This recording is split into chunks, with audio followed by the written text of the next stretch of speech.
What's up, you guys? Welcome to trèSci Weekly, episode 19. Today is Monday, June 12th, 2017. I'm one of your hosts, Jonathan Ullman, alongside another Scorcher, Tom Kaya. What's up, everybody? How you doing today, brother? Doing good. Good. How are you? Not bad. A little weather, a little warm. Yeah, a little toasty. A little perspiration. That's the word, yeah. I think that's the word. How about yourself? Yeah, so doing well. Right before I came over here, I was on the internet browsing Twitter, as I usually do, and I saw a quick little video, it was like 30 seconds long, saying that there's a lot of turtles crossing the roads on Long Island, so be aware and move them kindly out of the way because they're slow. And right after I watched that video, got in my car, I'm driving down here, and there's a turtle right on the ridge. No way. Just sticking its head out in the sunset. Just right in front of me. Yeah, turtle, basically. Wow. Yeah. Did you help him? Yes, I did. No way. I stopped, brought him over to the side of the road. Wow. Good on you, man. Put him on his way. Yeah. Very, very kind of you. That's a warm gesture to a cold-blooded animal. Are turtles cold-blooded? I think so. Yeah, They're reptiles. So. Yeah. Sweet. Yep, sounds good. Sounds about right. Sounds about right. Yeah, no, that's good. That's good. I would hate to see a turtle just get squashed by a car. Right? That'd be a very sad. Nice. Squirrels, sad. don't care. No, I'm just kidding. Yeah. That was a really dumb thing to say. I'm just like, that was too mean.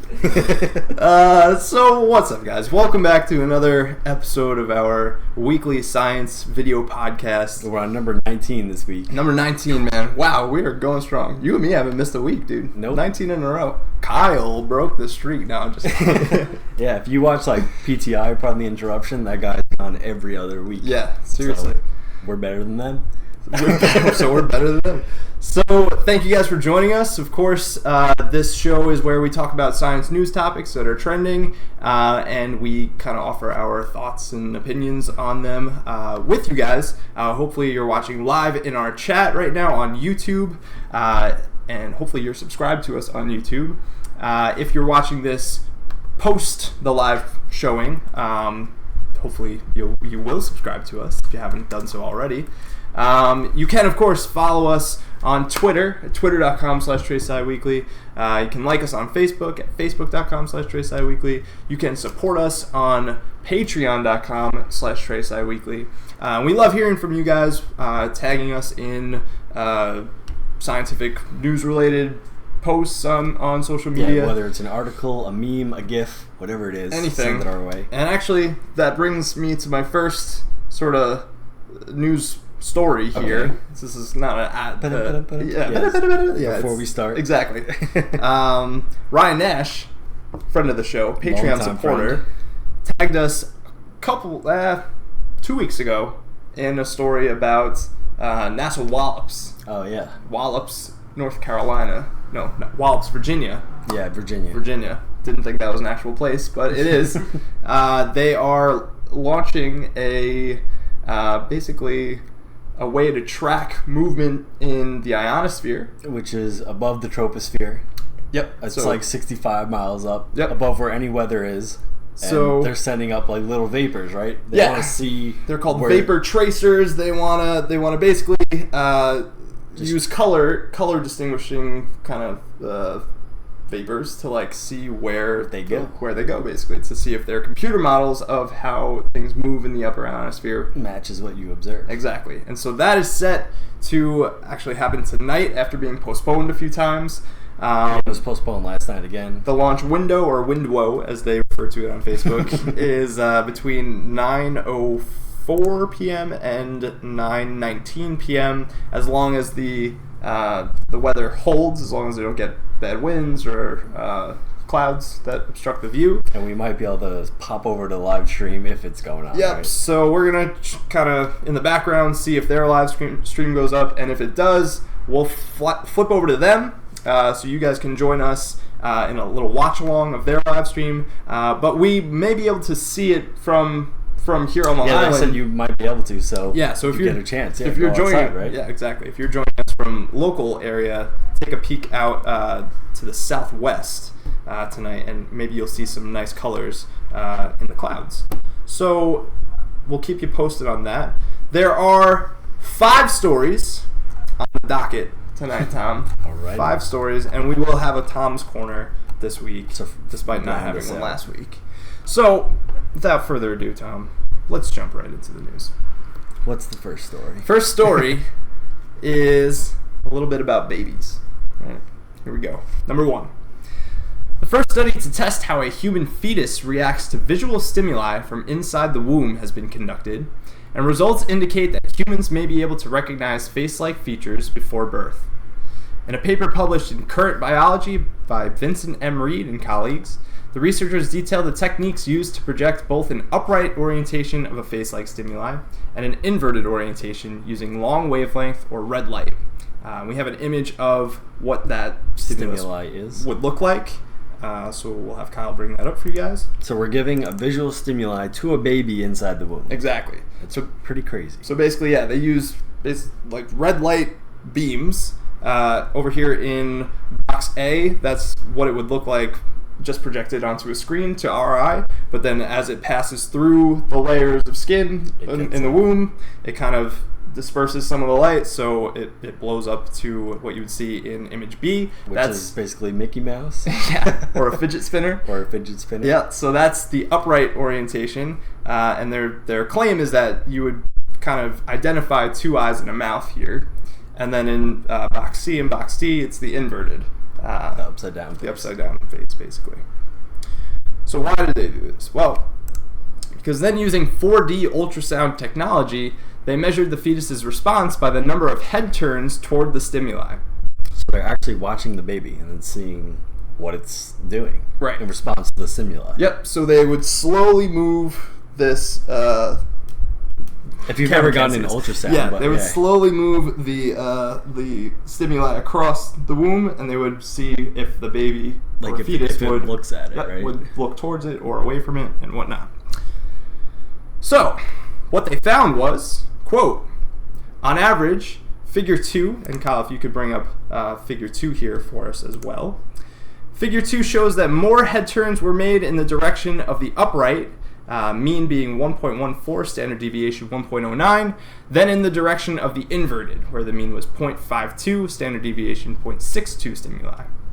There were slightly more head turns in the opposite direction to the inverted than the upright, and a Wilcoxon sign ranked test indicated that more head turns were directed toward than away from the upright stimuli. Further, significantly more head turns were directed toward the upright than the inverted stimuli, end quote. And so there's a nice little chart there that you guys can see that basically puts all of those words into a nice visual representation there. So you can see that the fetuses seemed to...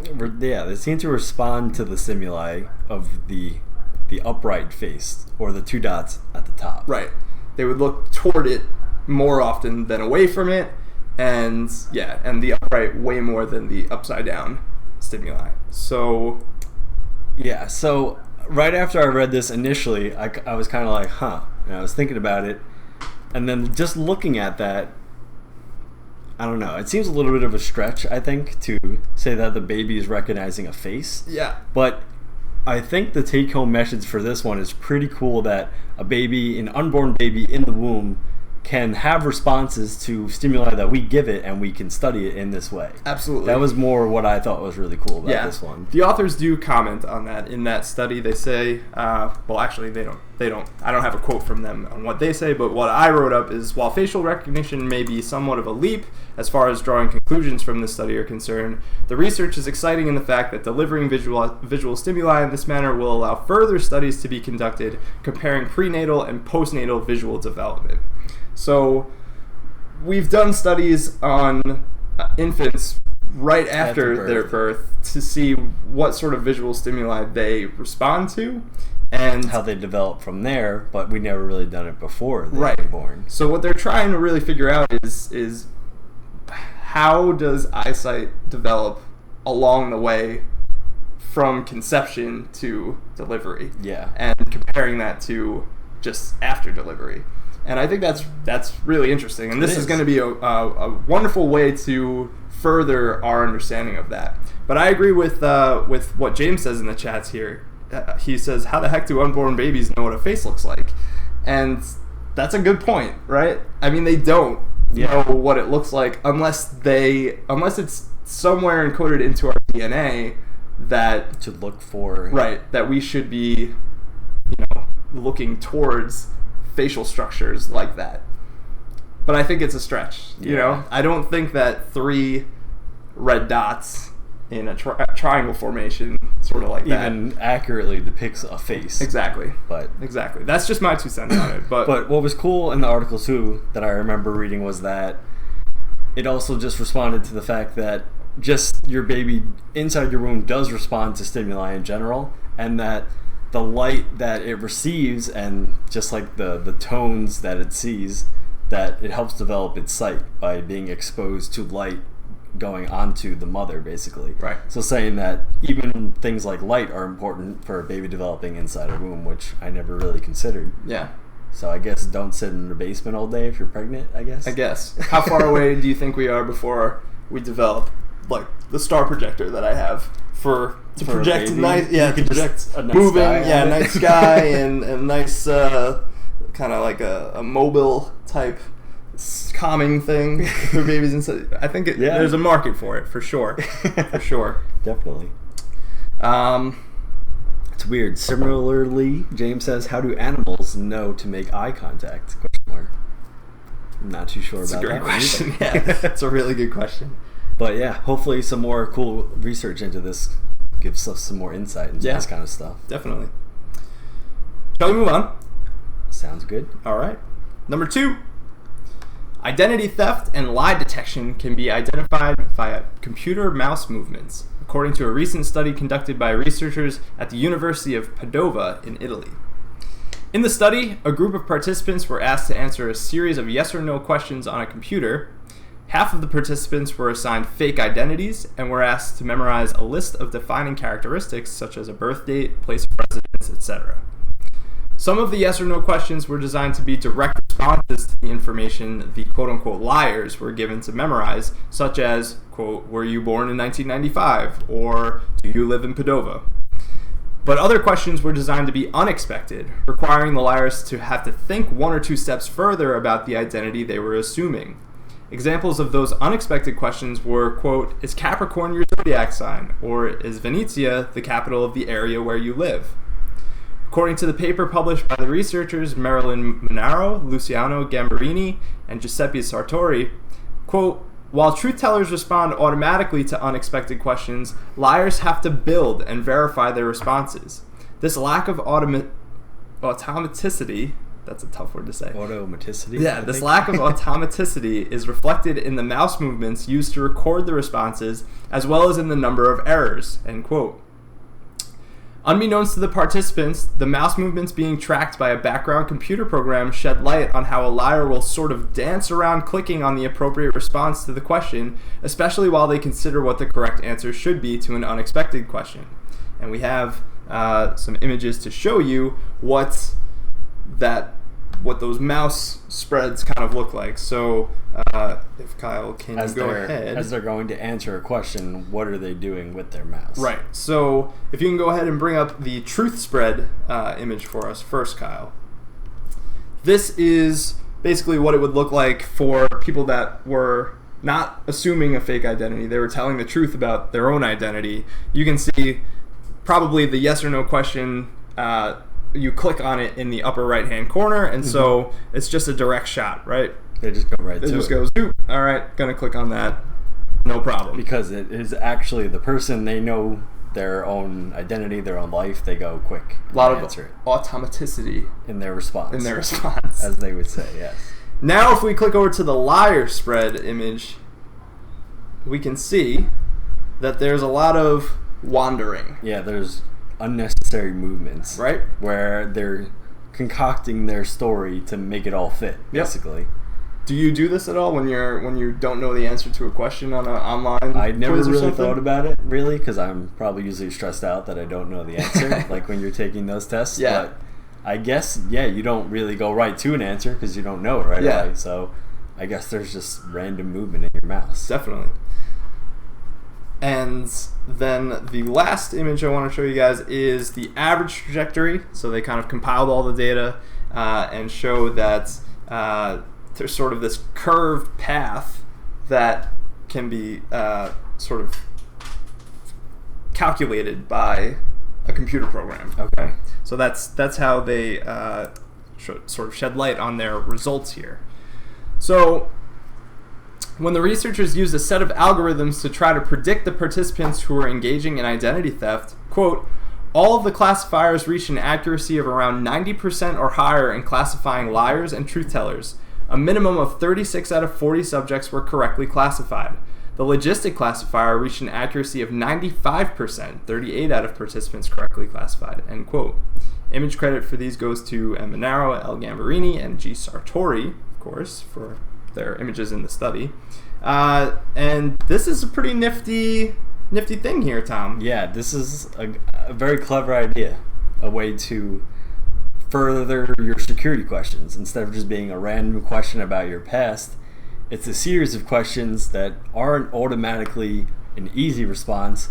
And then by the nature of the questions, you can make them where it requires a weave of a story, basically, where the question relies on maybe two past pieces of information about your life, right? Right. So if it is you should be, basically they're saying, by the way you're answering the question, the answer you give, and how fast and how you give it also tells information about who you are to people looking for fraud, as opposed to just getting the question right. Right. So this seems to be a way to make security type questions a lot more foolproof by the way you answer your questions. Right. So, but here's the thing, right, is that in order to make this happen, in order to implement this, there has to be a background computer program that monitors your mouse movements at all times. Then they just need to know your mouse movements. So are we giving up another piece of our internet freedom, of our computer freedoms, in order to protect ourselves in identity theft here, or does that not matter? Yeah, I don't know. I don't think it matters. I don't think it matters in the grand scheme of things. I don't know. Mush is sneezing over there. I'm sorry. Yeah, he's having a little tough time over there. He's very hot. Yeah, he's very hot. Sorry to hear that, buddy. Yeah, he'll be all right. But anyway, so yeah, I mean, can anybody do anything with information of knowing where your mouse is going? Could somebody abuse that? I don't think so. You know, I mean, our internet service providers are already... They already know where you're going. They already know our browsing histories. Like, they already know all that stuff. So I guess the mouse movement is irrelevant, I guess. Totally doesn't matter in my book. It is something to think about, though, right? I mean, at what point do we stop giving up our own personal freedoms for protection? You know, but it's like you're saving your identity for some mouse movements. Yeah. This one seems like it's kind of a good give or take, I guess. I think so, too. It's kind of the same argument that people have with the TSA at the airport, you know, like, yeah, I mean, does you gotta it take really your shoes help? off so that I don't, you know what I mean? Like, at a certain point, I think I'd rather just live in a more dangerous world, you know, than have to go through all this annoying stuff. I don't know. That's just me, but yeah. I see what you're saying. Yeah. Nancy Scalia says body language doesn't lie. That's true. Yeah, so it's basically a way to take into account the body language and what's going on with the person while they're answering these questions. Yeah. So we're basically turning all of our PCs and Macs into lie detectors, into a polygraph. Yeah. Yeah. There's a way. So before we move on, I just wanted to go on these questions. I never even thought about this, but Carrie and Kayla said, is the baby upside down in the womb, and does that matter? That is a great question. I don't remember specifically reading about it in the study, but... Yeah, I don't remember them saying whether they accounted for it or if it was, but... I would imagine, because they're getting a 4D ultrasound... They can see exactly how the baby is, right? Yeah. You can see it. So you can literally see it, so you align it to however you need to, right? They're going to orient the stimuli to... Make it seem upright. Correct. Yeah. Yep. Okay. I would imagine, but I don't know for sure. That is a great question. Hopefully they thought about it. Okay. All right. Moving on. Have you ever had identity theft in your life? So funny story. I was telling Kyle this yesterday. We were chatting about this topic. I have had a breach of security on my online bank account, on my credit card account. Okay. I got a call from Capital One's security people. Mm-hmm. This was probably 2 years ago. It was right around Christmas time. And they were like, yeah, we just want to confirm your activity on your credit card. We see a $1,000 donation to American Red Cross here. And I was like, whoa, that's really nice. But no, I didn't authorize that, so no. And then there were like a couple other like really small transactions to some weird unknown internet related things. So that's the most I've ever had as far as identity theft. It's kind of a weird notion for someone to steal your identity and then donate to the Red Cross, right? Right? Seems totally bizarre. What is he, Robin Hood? Like, yeah, I don't know. Really strange. Stealing from the rich, but he's not. Yeah. All right. I'm gonna check in with NASA Wallops really quickly. See if they're launching up. See what's going on with their live stream. So we're getting close. Alright, so it says T-minus 15 minutes and counting. Range is green for launch. We continue to watch the skies. I don't see a link to their Facebook stream just yet, so we'll keep going with some stories, and then we'll update. Again, 9:04 was the initial projected launch time. Start window, yeah. So we'll check back there. Number 3, Tom. On Wednesday, June 7th, NASA announced the 2017 astronaut candidates class, and unfortunately, I did not make the cut. Me neither. No, I know, it's sad. No, I didn't apply. I didn't apply either. Yeah.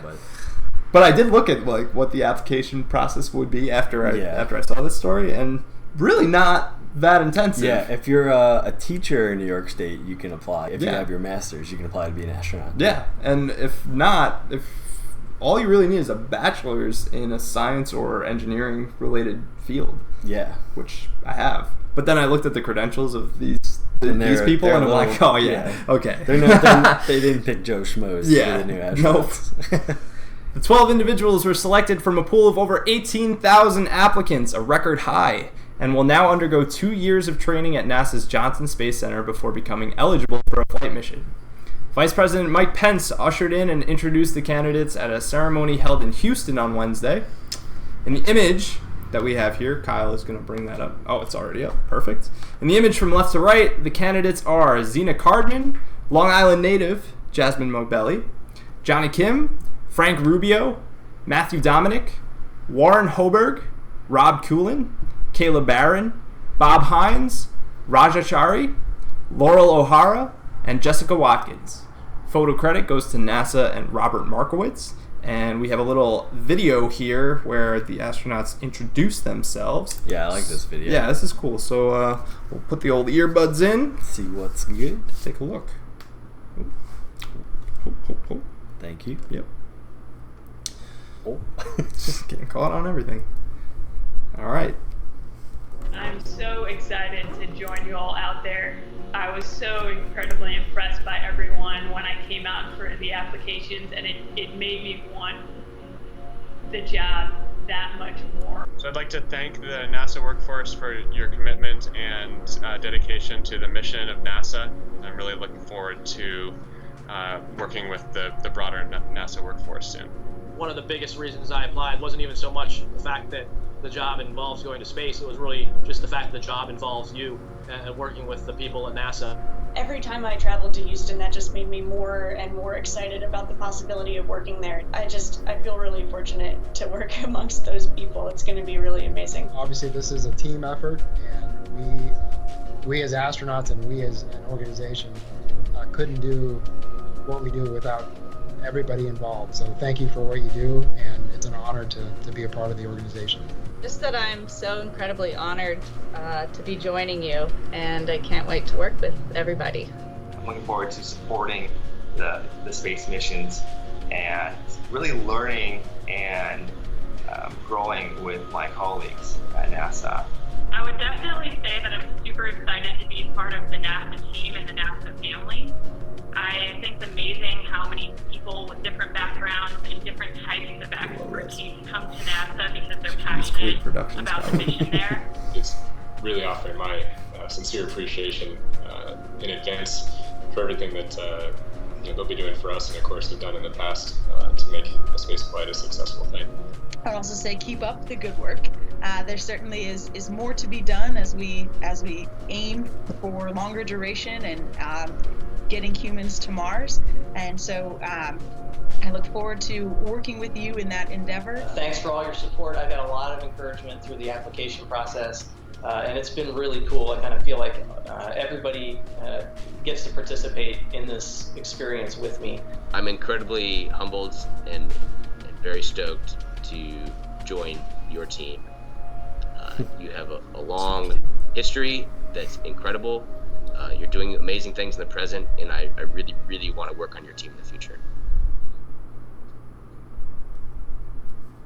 Cool. Very cool. So, yeah, they all seem like very nice people. Right? I like this. I like that they did this kind of ceremony. Got to see who the astronauts are. Yeah, this is great. And I don't think this is the first time that they've done this as far as trying to introduce the new class of astronauts to the public. But, of course, with the boom of social media and whatnot, this... I think this kind of reaches gets out there, reaches a lot more people, and that's cool, right? Astronauts should be celebrities of the science community. They're going to space. That's awesome. Yeah, really cool. Good for them. I'm jealous. Yeah, my first reaction is just 12 people. That's it, just 12. Yeah, yeah. You need more people to play a baseball game. Yeah, you're right. Yeah. 18,000 applicants, though, Tom. That's no joke. Yeah, 18,000 people. I think more than double. What it was the last time around? Yeah. All right, so we are looking like we have a live stream from NASA Wallops Flight Facility on Facebook, so we can cut over to that if Kyle's ready. So grab the earbuds again. Breaking news. Ladies and gentlemen, joining us for the watch along. Let's see, I'm going to click over on here.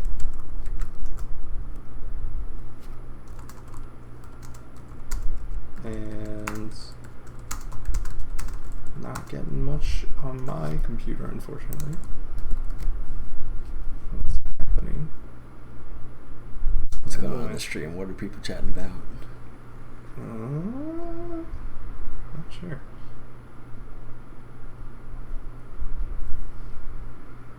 I'm not hearing any noise or seeing any updates. The Ustream feed here. They said the launch window would be at 9:04, right? So yeah, so we got a few minutes still. Last night, after we scrubbed the mission, we looked back at some of the comments, and there's a lot of questions about boats. Oh, you got volume. So I thought we would try to. That's good. Chat, do you guys have T-minus volume? 5 minutes and counting, by the way. I thought we would take a second to talk about why exactly we don't move the boats. Yeah, you have volume. Yep. Here we go. I've got volume. There we go. We actually don't have the authority to move these boats. Yes, we do partner with the Coast Guard on some of our larger missions or missions of national security. But for these launches, we don't necessarily do that. Our surveillance team does a great job. They contact the boaters. We do issue notice to mariners. We do contact the mariners in advance. However, we do live on the ocean. There's a lot of people right on the coast here that like to do commercial fishing or different things such as that. So we ask them to move. They have the right to say no. I understand that's very frustrating for some of us that are trying to watch the rocket launch and trying to launch this rocket. But it's just something that we try our best to work with our partners, and we coordinate with the Coast Guard and the mariners. And speaking of that, we also coordinate with the airmen. We cannot have planes flying above us, as you can imagine. That would create a challenge as well. Yeah. So we've still got a few minutes. We'll come back.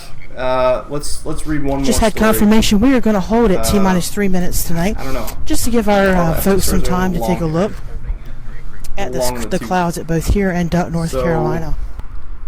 What we can talk about is originally Ryan Nash had tagged us in this, and I had hold on, I'm gonna So originally this was supposed to launch at like 5 in the morning, 4:30 in the morning. The initial plan. Yeah, and because I guess they want to get it kind of at this like twilight time, so it's easier to observe. Right. Yeah. You can't look at it in pure daylight because it's too bright out, and at nighttime, probably it's not bright enough to really make out the luminescence of these vapors. So I think that this kind of twilight hour is the best. I went out 4:30 a.m. When they were supposed to happen. Yeah. Looked to the southwest, saw nothing. Called Ryan Nash a liar. No, I didn't. But I did comment back to him. I was like, "Yeah, look, man, saw nothing." And then he updated me. This guy should be on trèSci. Told me it was like it was postponed, bro. You've been snoozing on the news over here. And then we tried to watch it again last night. Correct. It got postponed again, and they mentioned things about boaters and various other difficulties. Yep. So looks like maybe 2 minutes to go here on their launch. So should we check back in with volume? I don't know. Did you keep their volume on? No. Oh, okay. So let's check back in with them on volume. Let's see how we're doing. I will take the camera, take the camera off the tripod and hold it so we can try to capture as much of the launch as possible. If you've ever seen a sounded rocket launch in person, they're incredibly fast, and so it's hard to sometimes to capture. You might even be able to just see it by being outside, right? Yeah. So, folks, if you are interested in seeing this with your own eyes and not through the live stream, here in feel free to take a break, Delaware, jump Richmond, outside, Virginia. look Thanks to the for joining us southwest. tonight. You might see some nice, looking beautiful forward to colors potentially in the clouds, launching this rocket and then tonight. I come know right everyone's back here on excited, and join us everyone's for hoping to the get to see it. coverage of the launch. If you have any questions, feel free to send them, and I'll do my best to answer them. We do have a lot of subject matter experts in the area, so perhaps if I don't know the answer, we can find someone who would and have them chat with us tonight. A lot of haters in the comments on the news article that I read about this town. A lot of people. So about 3.5 to 5.5 minutes after launch, and we'll try to stay on screen if we can do that. Yeah. How it goes. You'll see blue, green, and red. We're calling them artificial clouds that will be able to help track particle motions when scientists are studying the auroras and the ionosphere. Currently, we're at T-minus 3 minutes and holding while our PI and the science team investigate these high cirrus clouds to see T-minus 3 minutes, everybody. T-minus 3 minutes. To launch tonight. If you think about it, the point of this is we're trying to see if this technology works. The technology which would shoot these canisters even further than what they normally allow. So the way to determine if that works is to see where the canisters are deployed and where you see the clouds, with the artificial clouds, that is. With the clouds in the sky, yeah, that's going to limit what you can see. So that also creates quite a challenge.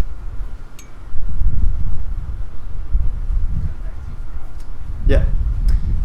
So the way I understand this, Tom, as I was reading up a little bit about it, as I continue my endeavors with the pool maintenance stuff, I think this is a little bit analogous to how you would go about trying to detect a leak in your pool. Right? You can use food coloring to sort of trace where the water goes, flowing, right? Yeah. And this is, I think, similar to what they're trying to do here. Is they're going to use colored vapors to trace where the movement of the ionosphere is bringing these colors, particles, right? To see where they're going. Yep. So I think that's the best analogy I have for how they're going to go about doing it. I think it works. Yeah, thank you.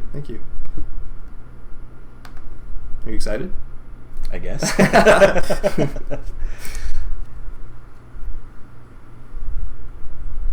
At this moment, we've not heard anything about a wind causing us a problem tonight. So we're...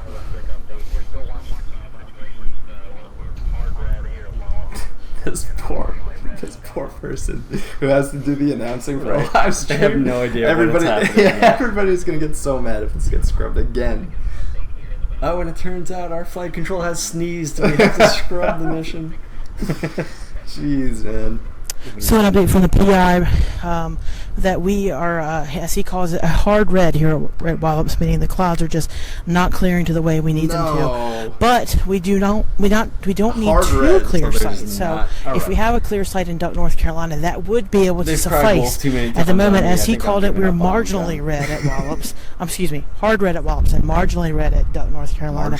So he said he'll get an update in a few minutes to see if there's any possibility we could launch. So we're standing by. We see the team from the Wallops Fire Department main base is watching. Thank you all for your dedication to us, and thanks to but we'll leave it out in the background us. and see if anything happens. Yep. So if you're outside, come back inside. If you can't hear us, come back. NASA, they have baited us once again. Man, this thing is never gonna happen. Yeah, it seems like a really cool experiment, though. I know. It seems like a cool thing to do. Bummer. All right, well, back to our news. So last story, we were talking about astronauts. Yep, so astronauts, that's cool. Number 4, on Friday, June 9th, the Center for Climate and Security, a nonprofit organization that, quote, facilitates policy development processes and dialogues, provides analysis, conducts research, and acts as a resource hub in the climate and security field, end quote, released a multi-authored report titled Epicenters of Climate and Security, the New Geostrategic Landscape of the Anthropocene.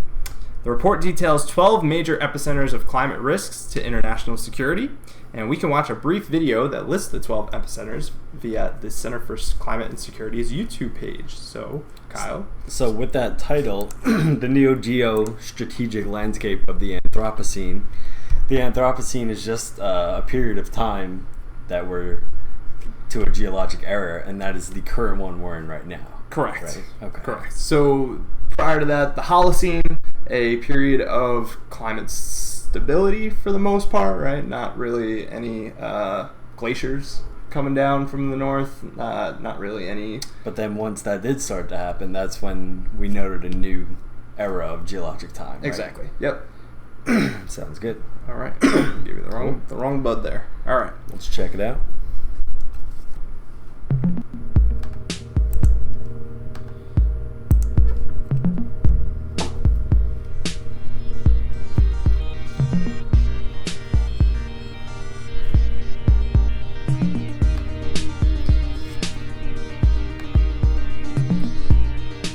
So I'm going to read along actually a little bit. Sure. Once it changes, because there's no audio for this.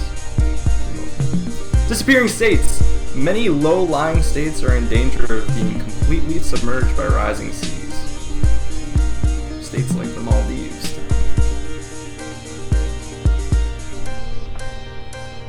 Fishing conflicts. A warming ocean is driving critical fish stocks into contested waters, contributing to tensions between states. Never a good thing.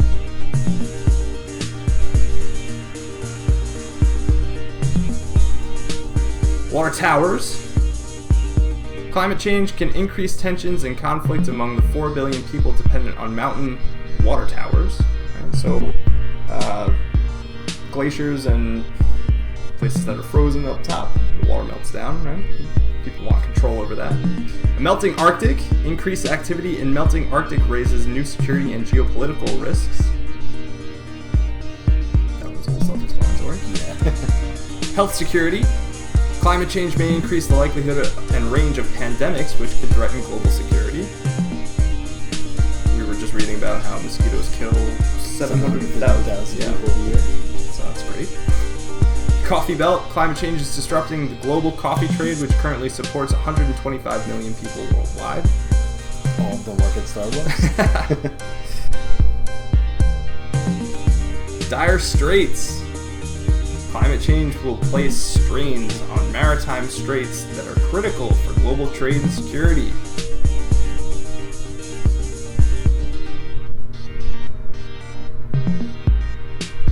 Coastal megacities. Rapidly expanding coastal megacities are threatened by climate impacts like sea level rise. That is true. New York, you ever heard of it? I have. Migration and displacement. Climate change is becoming a more significant driver of migration and displacements. Syria, Tom. many people trying to move away from there. Yeah, I want to talk about that real quick after this one. Water weaponization. As climate change exacerbates water stress, non-state actors are increasingly using water as a weapon. Not like water guns. But yeah, the control of the water supply. Yeah. Climate and nuclear security. Climate change and nuclear security are increasingly interconnected.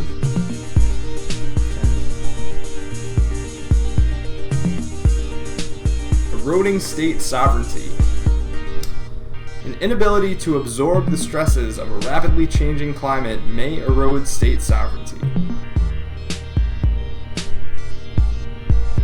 I think that's the 12th one there. Yes. So each one of these is sort of like an essay, right? So and this from the Center for Climate and Security. Exactly. And this each one is an essay dedicated to the specific risk and topic. Right, where they get into more details and specific examples about why they believe that these are things we should be looking out for. It's free. I encourage everybody to go and read some of these essays. I started reading a few of them. I didn't get through all of them, of course, because they're not too long, but they're longer than just a brief article read. Very interesting stuff, Tom. Very interesting stuff. So as you were saying, one of the major ones was how climate change would be leading to people migrating away from certain areas, right? And you were bringing up Syria, which is obviously in a rough state right now, but a lot of the reason why it is the way it is because of the climate and what's going on there with the climate, right? So in these essays, they sort of draw what has happened to Syria in the last few years now. They kind of draw that chain of events back to a changing climate and how Syria was not able to produce enough of its own resources to support its own people.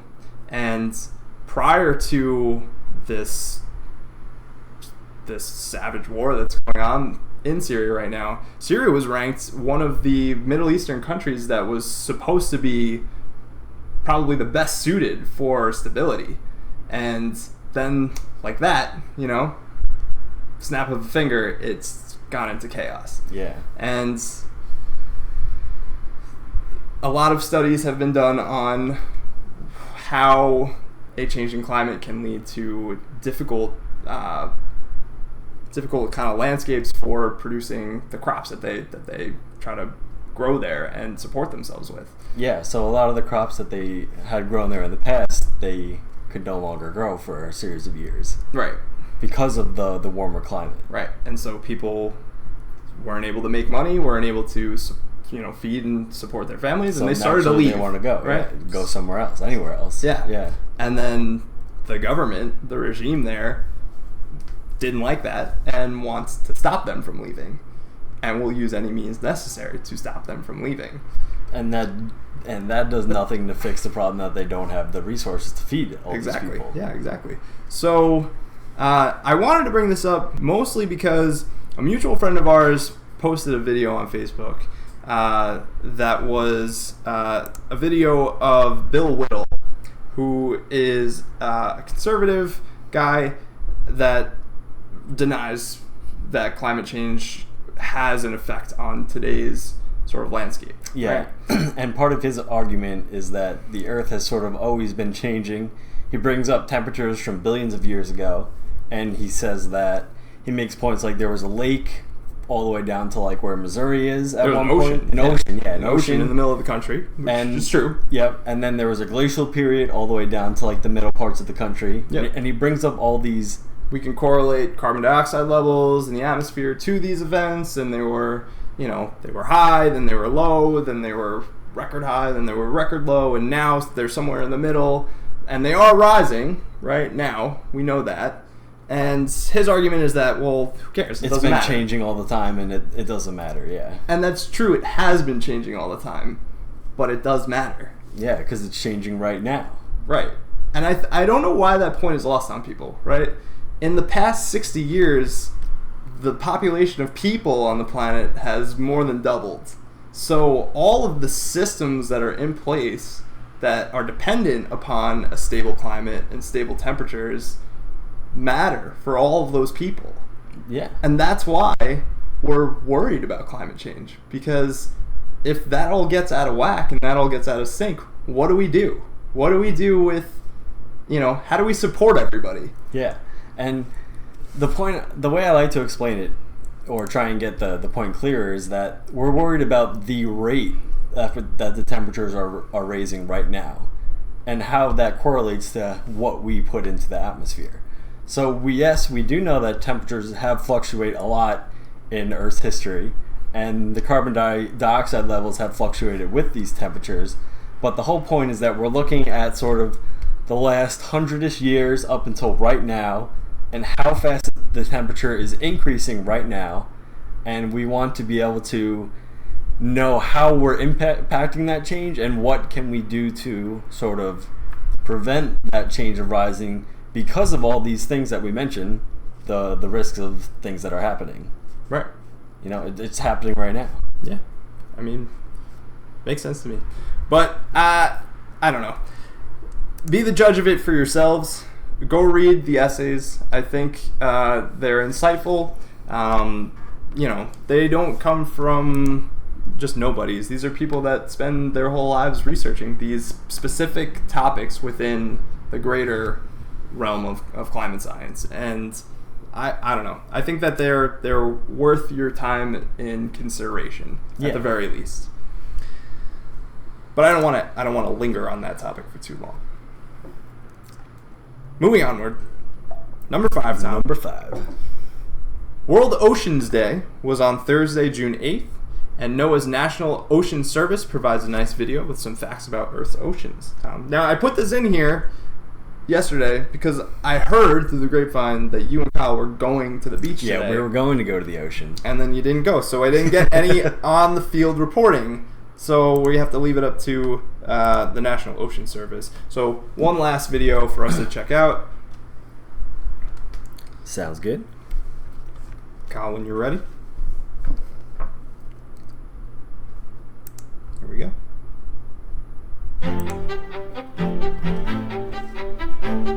What do you know about our ocean? The ocean is where life began over 3.5 billion years ago. The ocean covers over 70% of the Earth's surface and includes over 96% of the Earth's water. Australia's Great Barrier Reef is the largest living structure on Earth and can be seen from the moon.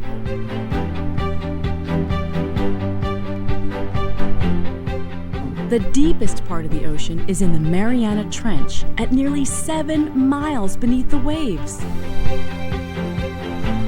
Coral reefs cover only 1/50th of the ocean floor, but about 1/4 of all marine species make coral reefs their home. No light penetrates the ocean at depths greater than 3,280 feet.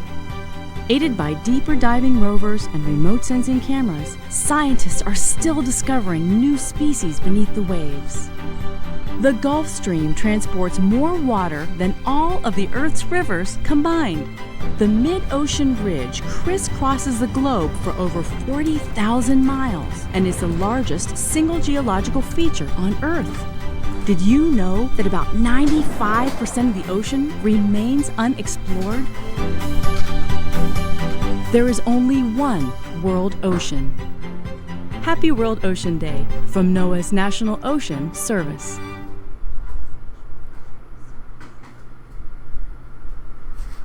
Pretty cool.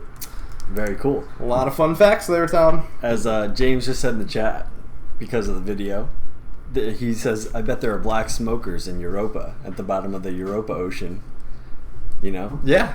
Pretty soon we won't just be celebrating Earth's ocean, but Europa's ocean. There's only one Europa Ocean, and it encompasses the whole moon. I mean, I love the fact that we don't know 95% of the Earth's ocean. That's pretty wild. That's stuff. a lot. That's a lot of the ocean that we don't know about. There was actually one thing that I was thinking about. I was watching a Star Talk Radio podcast, and they were saying, like, what is the biggest animal in the world? And it's the blue whale. Mm-hmm. And the reason, because it's in the ocean, right? It doesn't matter how much it weighs. So if you were to take a blue whale and have him stand up like this, he'd be so heavy he would literally crush himself if he was that big and walking around. Right. So only something like that can exist in the ocean simply because of physics. Interesting. You would have to have like bones made of steel if you were going to be that massive. That's true. You know, so it can only exist in the ocean. And I was like, that's very true. It's a great point. Yeah, the ocean's a cool never place. Thought of that. Yeah, that's awesome. Cool.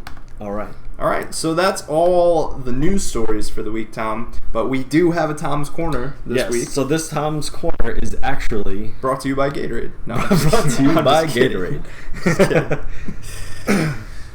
So this week it's actually another news story. It's not like something from the past. It's from this past week's news story also, but something I wanted to talk about. So, for the first time, scientists have observed a star outside of our solar system bend the light from another star. Using the Hubble Space Telescope, they captured a white dwarf star passing in front of a more distant star. If you don't mind putting up the image there, Kyle. That image is from NASA, like most of them are. Yeah. From Hubble. Yep, we take a lot of their images. So, yeah, we do. Yeah. So what's cool about this one is that Einstein predicted that because you're a massive object, you warp the space-time around it. And as it warps the space-time, as the light is passing around that massive star, it will be bent. As the space-time around it is bent, that light will be bent also, and you can observe the shift of the position of the star, where it actually is and where you're observing it due to the shift of the warping of space-time from a white dwarf. Right. So, more than 100 years ago is when Einstein predicted this, and he said that massive objects would bend space-time, and we first observed this principle actually in the year 1919 during a solar eclipse, because when the light from the sun is blocked out, we can observe the light bending around our own star. But what's interesting is that even Einstein doubted that we would ever be able to observe light bending farther than our own sun. He didn't think you'd be able to measure the relativistic effects of light bending outside of our solar system. But it turns out, on June 9th, Kailash Sahu of the Space Telescope Science Institute in Baltimore, they showed that it is something that can be observed. And it was the first time it was observed. Interesting. And the measured bending or shift that we measure can help measure the white dwarf's mass directly. So basically, what they saw was a white dwarf, and as the light bends around it, they use by how much it bends to infer how much the mass of the star is. Because the bending of the light in the equations, the theoretical equations, the mass of the star is important for how much observed bending you have. Right. So they're saying this is actually the best way to measure the mass of a white dwarf star. Cool. So if you're picturing, like we have in that image, the space-time as a fabric or like a blanket. Yeah, it's literally like a blanket. We can measure how heavy that star is that's bending the light, because we know how much the curvature... Yeah, how much the light is bending around that massive object. Right. So we measure that shift. By measuring that shift, we measure how heavy that star is bending space-time around it. That's pretty cool. Right? Pretty really cool. Awesome. And the problem with, well, what the article talks about white dwarfs, and a white dwarf is simply the remains of a sun like our own, a star, not a sun, a star like our own, and like once it starts burning off all of its fuel, it swells up to a red giant, and then it shrinks down into a white dwarf. So these are pretty plentiful throughout the universe, right? White dwarfs are almost everywhere. Yeah. And we still want to learn more about them, because as they're collapsing on themselves, the only thing that keeps them from forming a black hole themselves as they get smaller is the pressure from the electrons themselves create a sort of pressure that stops it from collapsing in on itself and allows it to exist as that white dwarf. So being able to measure the masses more precisely by using this method, we should be able to learn more about these sort of dynamics of white dwarfs. Interesting. Basically what they were saying. Yeah. So pretty cool stuff. Yeah, that's really great. Also, Einstein is a gangster. Yeah. James says it in the chat really well, actually. He says, it's funny they measure this with billion-dollar machines when Einstein and his buddies did it with a pen and paper while looking at eclipses. Yeah. Pretty wild stuff. I mean... So, this is what really got me thinking about this one. So, 100 years later, it turns out thinking about the warping of space-time is sort of the right way to think about the universe. So then, what else does Einstein implicate would be possible with thinking about space-time like a fabric like this? So I was kind of reading about wormholes and this and that, trying to like think about possibilities, and you know, we know very little bit about what a wormhole might be and what it is. When I was reading about it, if you're interested about speculative physics, there's a lot of interesting stuff to read about, but it just made me sort of validate it a little bit. Like, it says theoretically that these wormholes exist even if they're very small, and who knows, they were saying maybe add exotic matter, which is who knows what. Yeah, weird stuff to a wormhole. Could we extrapolate it, make it bigger? These sort of, theoretical questions. But I mean, if thinking about space-time as a fabric is the right way to go about it, this is another push in that direction to sort of get people thinking that way. Yeah. So really cool stuff all the way around. Yeah, I love when scientific theories from many years ago become validated in the present. I mean, this happened recently with the Higgs boson and the Higgs field, where and they finally found it after a long time doubting it and questioning it. So just like there are gravitational and magnetic fields that permeate space, there is this Higgs field that as a particle moves across the Higgs field and crosses field lines, it accumulates mass. So that's what gives everything mass. And that was theorized, long time ago, and only now have we confirmed that. Particle physics. Yeah, have we been able to prove that that's a real thing. So speaking of the Higgs boson field, I was thinking about the vacuum of space. So technically, it's not really a vacuum, right? Because the Higgs boson field permeates through the whole universe, right? So there's got to be some sort of little... Yeah, I mean, it's a vacuum in the sense of it's... there's little to no matter. Yeah, there's basically no matter. Yeah. But the point I was trying to make is that these fields are throughout the entire universe, even where there's no matter. These sort of fields. Because I was watching... They were talking about it on Star Talk Radio, and they were saying, they're there. Yeah. Well, gravitational fields are the same. They're just they drop down to minuscule levels that, are negligible in many parts of the universe, but there is still something there, some attractive force of gravity. No matter how far away from an object you get, there's still a minute amount. Yeah. Interesting stuff, Tom. Love thinking about space. James says, I heard there is a proton per square meter on average throughout space, slightly higher average than the space between trillions of years. That's a little mean, bro. But yeah, you're right. There is about a proton per square meter as far as space matter is considered. So not a perfect vacuum, but I mean, a proton per square meter. It's basically nothing. That's basically nothing. Caracalita says, our time domain versus the universe is so different.